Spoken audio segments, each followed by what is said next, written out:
күніне 80-90 машина шығарып жатыр. Мен білмедім, дәл мынандай завод бар екен Қазақстанда.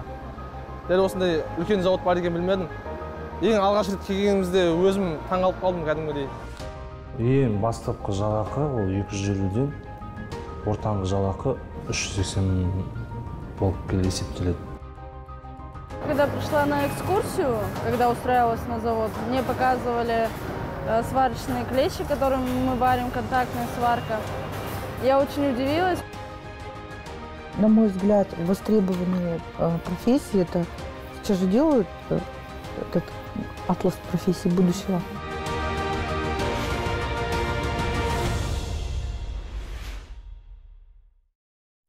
Қазақстанда автокөлік өндірісі жыл сайын артып келеді. Оған Қостанайда орналасқан Сарыарқа автопром кәсіпорны айқын дәлел. Астықтың астанасында тірі тұлпардың да, темір тұлпардың да Қостанай деген бренді қалыптасты. Қазір Сарыарқа автопром Қазақстандағы ең ірі автокөлік өндірушісі, әрі ұзақ жылдар бойы отандық автоөндірістің флагманы болып келеді. Бүгін біз сол ірі кәсіпорында жұмыс істеп, көлік құрап жүрген механик мамандары жайлы баяндаймыз. Мы изучили технологии производства автомобиля, когда с 2013 года стали отправлять за рубеж на обучение целым. Вот при мне поехал целый цех сварки изучать технологии, так как в мелкоузловое производство входит технология точечной сварки. Это на машинах контактной сварки. И для нас новая технология, мы поехали ее изучать. Приглашали из Украины специалистов по окраске кузова автомобиля. То есть мы изучили технологии других и запустили это обучение у себя. Создавая, первое было, мы открывали классы, просто классы, оснащенные партами, столами, методические издания, стали методички выпускать. Затем мы открыли тренинговые зоны прямо на заводе, где автомобиль установили и учили студентов там варить, наносить там мастику.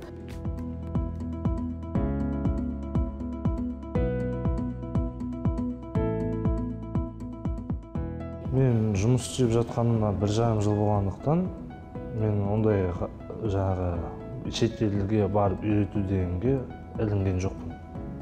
Болашақта ондай нәрсе болып жатса, ілінем деп ойлаймын. Бірінші естігенім менің қазіргі өзінің мастерім Нұрушев Шамет деген кісі бар. Сол кісі ол Chevrolet Onix автокөлігі Өзбекстанға барып, сол білікті үйреніп келген. Сосын екіншісі білетінім, ол сізді жақтағы мастер Дәулет мырза, сол Қытай еліне барып, жақты үйреніп келген.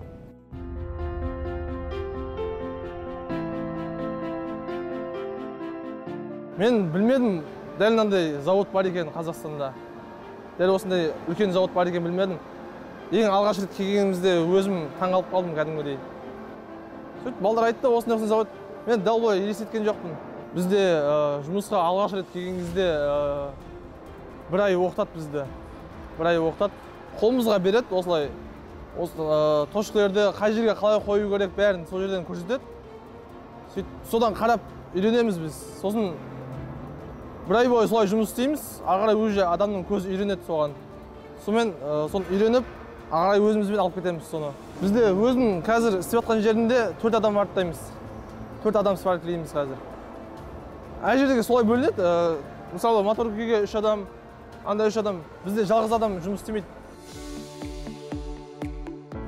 Изначально я принимался на работу в 2013 году, это был еще Агромаш холдинг, там я проработал недолгое время.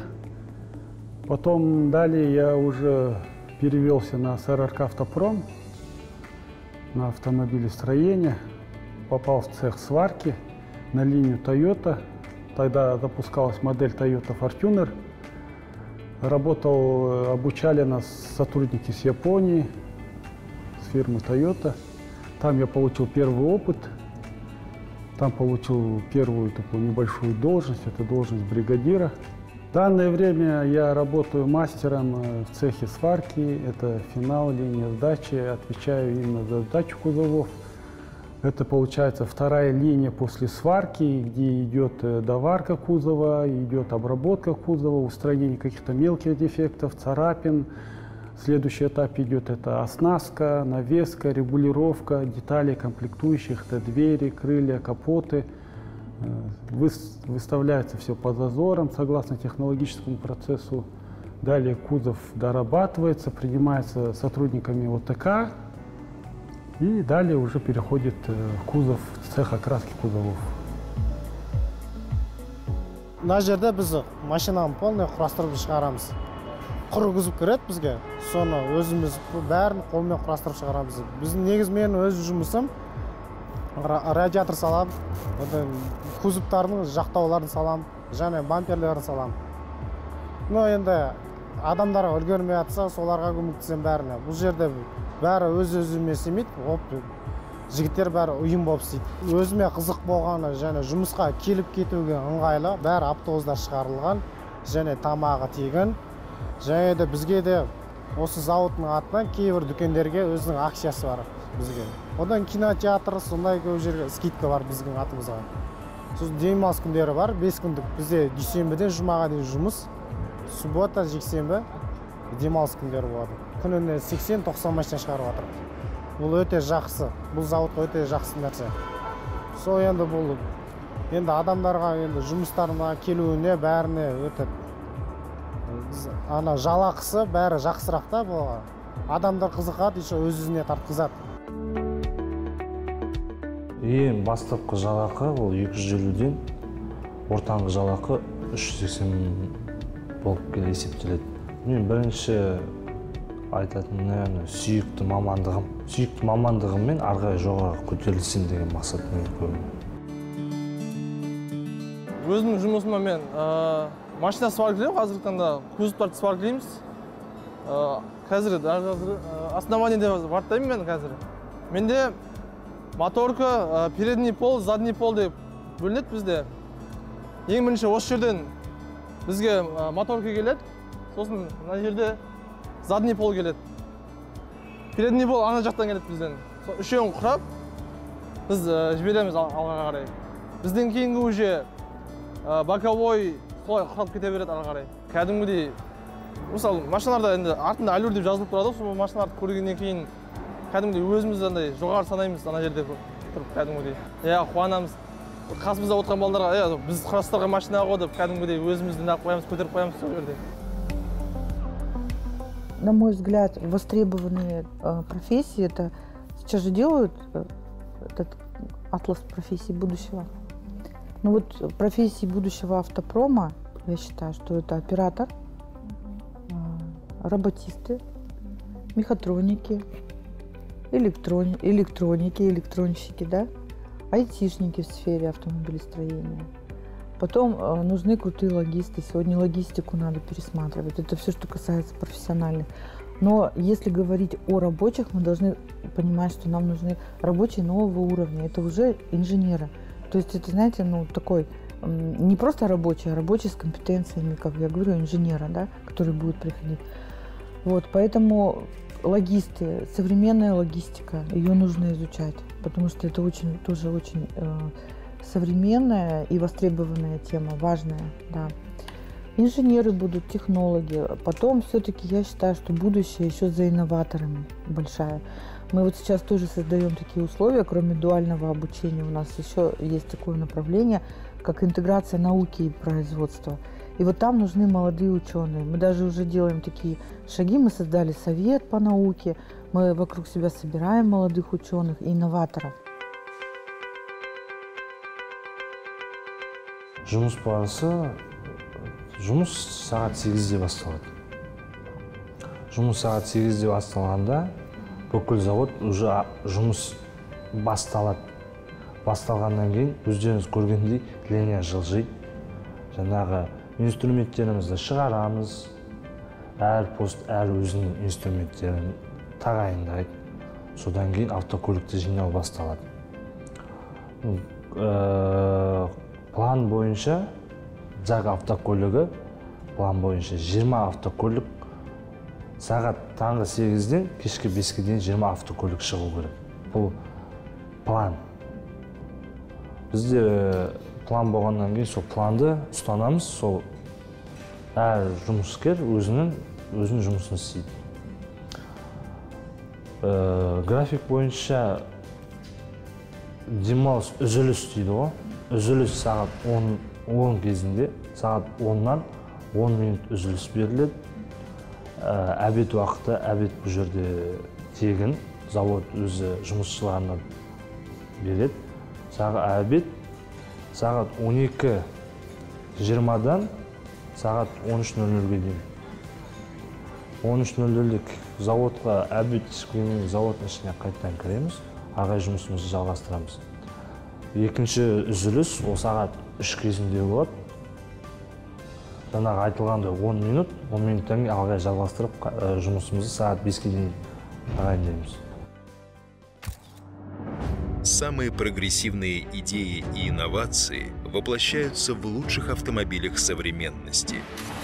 Год за годом команда профессионалов «Аллюр» совершенствует производство, задает стандарты всей отрасли и осуществляет мечты тысяч казахстанских семей.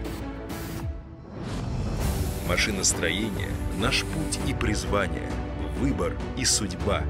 Мы гордимся тем, что вместе творим историю и меняем мир к лучшему. Kia, Chevrolet, Jack – каждый бренд, созданный на нашем заводе, становится эталоном качества и созидания. К нам присоединились Jetour, Hongqi и Skoda. Наша уникальность в том, что мы ведем за собой команду и готовим кадры для всей отрасли. Расширяем сотрудничество. Разрабатываем и внедряем новые учебные программы и методики. Поддерживаем будущих специалистов. Обеспечиваем сотрудников достойными условиями труда и жизни. День за днем «Аллюр» задает новые высоты и еще раз доказывает, что все цели достижимы. Каждый из вас создает светлое будущее, а вместе мы невероятная сила.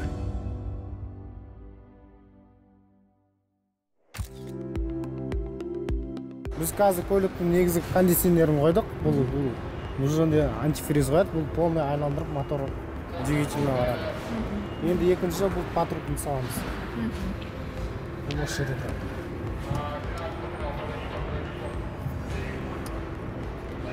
Бұл жерде енді бір самоврезбен ғана тұрады. Бұл өте оңай жұмыстар. Болды, өзінің мөлшерлеу болады, каждый өзінің заттары болады, мысалы 15-10 нормалары бар өзінің. Енді істеген жұмыстар болғаннан кейін, өзінің қай жұмыстары істеп болғаннан кейін бұл маркер қоямыз.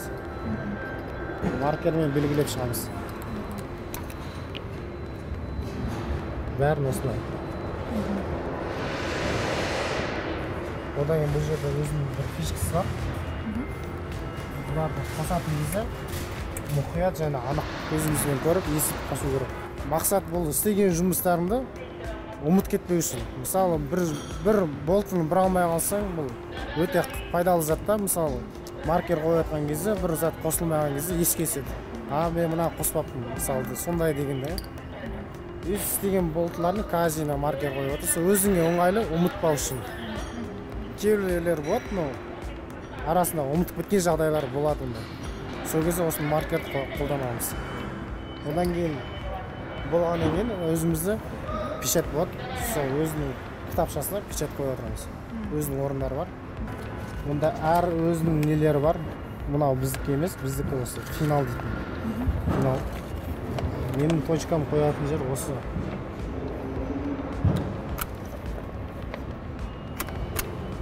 Осылай печать қоямыз. Бұл машина шығарылғаннан кейін бірінші осы өзінің әрбір посттардан өтеді. Ең соңында 13-ші посттан өтеді. Посттан өткеннен аяқтағы техникалық байқаулардан өтеді, өзінің орындарынан өтеді. Өткен машина складқа апарылады. Одан кейін складтан ары шетелдерге, әрбір қалаларға сол жаққа жібереді. Когда пришла на экскурсию, когда устраивалась на завод, мне показывали сварочные клещи, которыми мы варим, контактная сварка. Я очень удивилась, потому что я по образованию электрогазосварщик, это электроды, проволока, присадка, вот такое.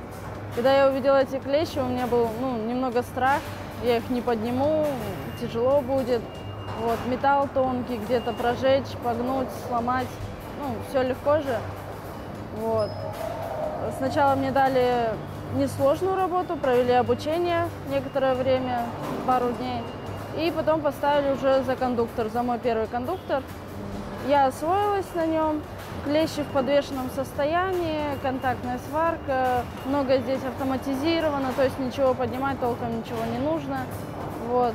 И поначалу сложно, конечно, кажется, потом уже привыкаешь, и уже сложным ничего не кажется здесь.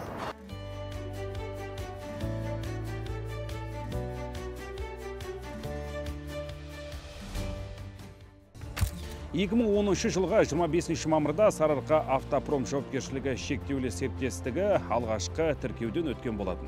Содан бері жұмыс қарқыны артпаса, кеміген емес. Мысалы, зауыт 23,4 миллиард теңге қаржыға Chevrolet Enix автомобильдерінің шағын тораптық өндірісін іске қосып жатыр.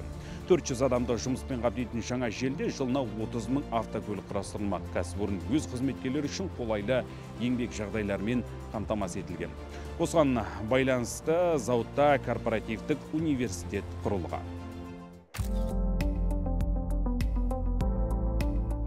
В 2015 году был объявлен государственный такой курс на дуальное обучение.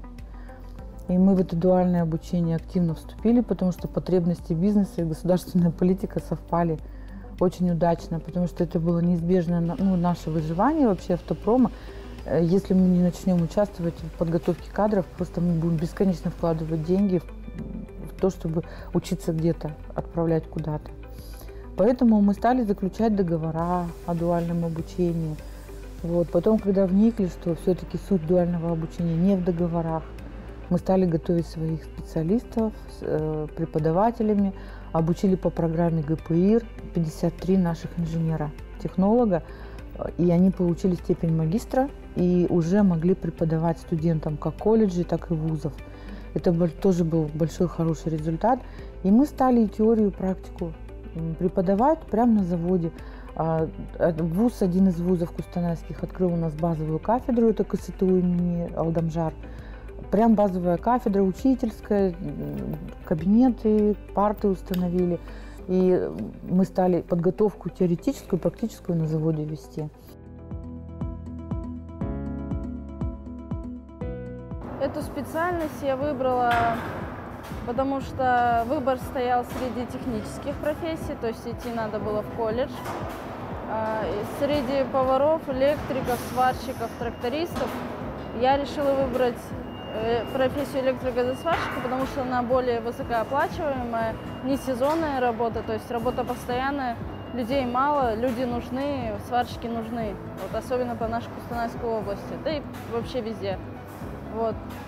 Дома родители восприняли не очень хорошо, мы много разговаривали, много думали, дошло до того, что был запрет. Вот. Но когда дело дошло до уже документов, чтобы нести в колледж, родители позволили мне обучаться на электрогазосварщика. 3 года я обучалась, проходила практику и недавно закончила колледж. В этом году мне как 18 исполнилось, пришла сюда на завод. Данная работа в сфере автомобилестроения, я считаю, что для парней, в первую очередь, наверное, это интерес, большой интерес, потому что мальчики как бы с детства более как бы склонны играть в машинки. И думаю, для парней понять, как это работает изнутри, как это, насколько это сложно вообще автомобилестроение, и узнать эти все детали, тонкости, я думаю, молодому человеку, парню будет интересно вдвойне, думаю. Сама работа привлекает, наверное, в первую очередь то, что интересует вот именно автомобилестроение. А потом меня как это коснулось, я пришел не ради оплаты, не ради зарплаты, не ради каких-то там материальных, мне было интересно на тот момент, вот что у нас в Казахстане открывается автомобилестроение, открывается завод. Бұл қызығушылық жаңа әкемнен тартылған нәрсе ғой. Әкем жастайынан осы ауыл шаруашылық техникасы, жаңағы автокөлік жөндеу, жаңағы соған өзі мені тартты. Мен соған қызыға келе, мен Қостанайдық индустриалды педагогикалық колледжінде ауыл шаруашылық механизаторы және слесарь мамандығын оқыдым. Бұған дейін мен колледжде оқып жүрген кезде практикада болдым. Практикада мен ауыл шаруашылық техникасының ішінде МТЗ тракторы 80-82 тракторында ондай көп жұмыс істемесем де байланысым болды. Одан кейін мен оқуды бітіргеннен кейін, отан алдында борышымды өтеп келгеннен кейін, осы Алюр компаниясы, осы жайлы бұрында да естігем, сол өзімнің ары қарай дамыту үшін осы автокөлік жинау өзіме қызық болғаннан кейін осы мамандыққа келіп отырмын. Сегодня, если я вот сейчас про 13-й год говорю, то сегодня мы уже ведем набор в целевые группы. У нас около 350 человек только в целевых группах обучаются в колледжах региональных. Мы заключаем договора уже не только с региональными вузами, национальными. Сегодня активный партнер наш – это университет Сапаева, это IT University. Мы ведем переговоры с университетом Назарбаева, Восточно-Казахстанский университет, Семипалатинский Шакарим университет. И еще плюс Корп университет у нас сейчас проводит такую работу, как Центр карьеры студентов, с тем, чтобы не дать им застояться на одном месте, если он хочет расти по лестнице, сопровождать их. Они переходят в КТУ, управление логистики, управление качества, то есть мы их сопровождаем. Потому что новое поколение, знаете, я не закончила вот эту мысль, что мы должны сегодня менять мышление с тем, что именно делать популяризацию, чтобы студенты, которые получают диплом инженера, ехали в регионы. Вот это круто, это настоящий патриотизм. Когда вы получите диплом инженера, и вы, неважно, у нас Казахстан одна страна, неважно в какой точке ты, куда полетишь, ты не летишь никуда за границу, ты в своей стране, и ты здесь приносишь пользу. Другое дело, бизнес сегодня должен предоставлять, конечно, как рабочие места, так и условия. То есть молодой человек сегодня должен видеть перспективу своего роста.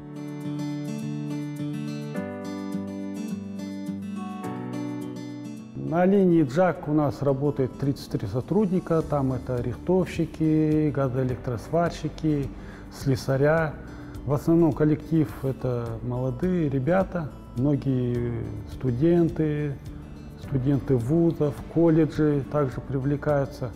Большое основное количество сотрудников это молодые ребята, до 25 лет, от 20 лет. Основной костяк составляет молодежь. Именно слесарь бригадасында 11 адам жұмыс істейміз. Жаңағы 11 адам әрқайсысы өзінің жұмысы бар. Бұл жағы сіздер ойламаңыздар, жаңағы біз мысалы мен есікті жаңа көрсеткенмен құр есікте тұрады дедім. Ол әр күні әртүрлі ауысып тұрамыз. Бүгін мен есік салсам, келесі күні мен багажник, капот салам. Келесі күні крыло салам деген сияқты болады.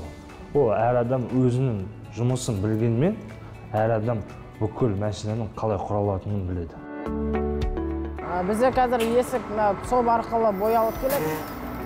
Онда линияда шешіп, бізге алып келеді осы линияға, біз сонда шешіп, құрап, бояп, жинап шығарамыз.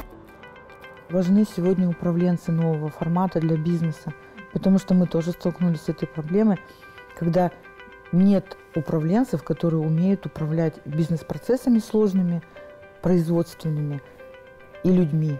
И вот мы открыли свою бизнес-школу, школу менеджмента. У нас сегодня все структуры, которые входят в производственное управление, начиная бригадир, мастер, начальник участка, начальник отдела, начальник управления до топ-менеджеров, они все обучаются в школе менеджмента. Вот, поэтому тоже это очень актуально. То есть сегодня мы готовить управленцев везде должны, я считаю, на госслужбе в том числе.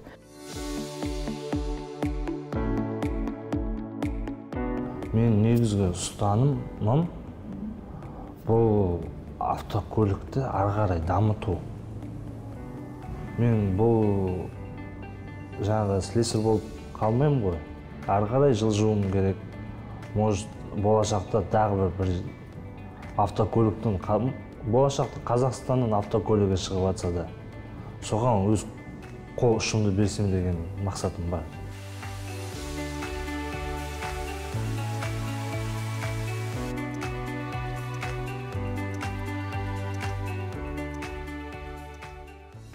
Қазақстанда жасалған бүгінгі таңда Сарыарқа автопромда өндірілетін өнімдер тізімінде JAG, Chevrolet, Kia, Lada, UAZ, MAN брендтері ұсынылған. Дилерлік орталықтар еліміздің барлық аймақтарында жұмыс істейді. Компанияның 2020 жылға дейінгі даму жоспарына сәйкес жылына 37 000 автомобиль шығаруға жоспарланған болатын. Кәсіпорын 10 жылдан аса уақытта 5 елге экспорттық әлеуетке қол жеткізді. Сол ауқымды жұмыстың артында қарапайым механик мамандардың еңбегі бар.